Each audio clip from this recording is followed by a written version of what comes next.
this isn't just for the art itself. This is also for a great cause. And you can go to www.ribbitandsnibbit.com and you can see the charitable link at the far right. And if you could click on that, and there you'll learn about the Ribbit and Snibbit Foundation and what that is really quickly. I'm not going to go into it because it gives a good explanation on the website. But the Ribbit and Snibbit Foundation is there to help intellectually challenged and physically challenged children from birth to 5 years old.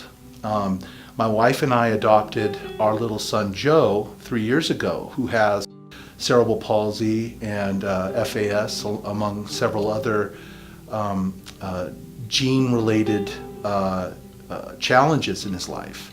And these are things he's going to face for the rest of his life. But with my wife and I's help, with all the therapy that he's been going through, he's really been coming along, and he is probably the most courageous person that I know, as far as it's him waking up every day with this condition, and it's him every day making progress.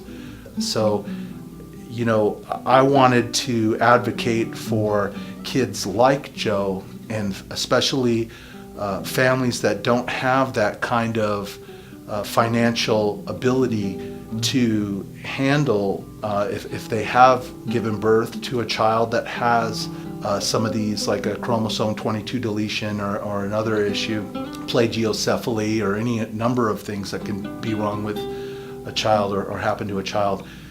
We want to be there for those families, and we want to be able to sponsor them, and we want to be able to give that child the braces that it needs or the helmet that it needs, because these things are extremely expensive.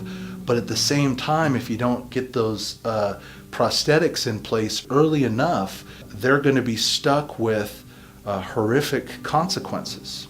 And so we want to ensure that every child has a chance to have its ultimate best patient outcome possible.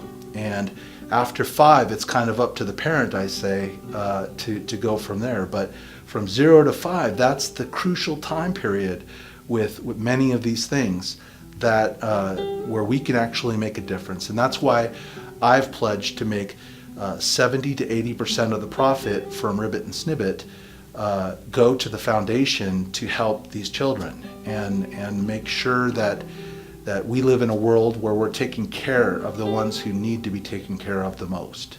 So I'm really hoping that everybody's going to jump on board with this and allow me the privilege of working on this fun and great project that I've been telling my daughter for the last 6 years. If it weren't for my son Joe, this would never leave my daughter's bedroom. But here I am presenting it before you as a creative project, and we have this amazing artwork, and all these things are happening because of a kid like Joe. And now I'm able to share it with you. And I couldn't be prouder of my son for that, and I couldn't be prouder of the people that we're working with right now to make Ribbit and Snibbit happen. And I hope to be proud of the Indiegogo community, that you would be a part of this creative endeavor and this charitable endeavor, and that we could together make all of this a dream come true for these children and their families.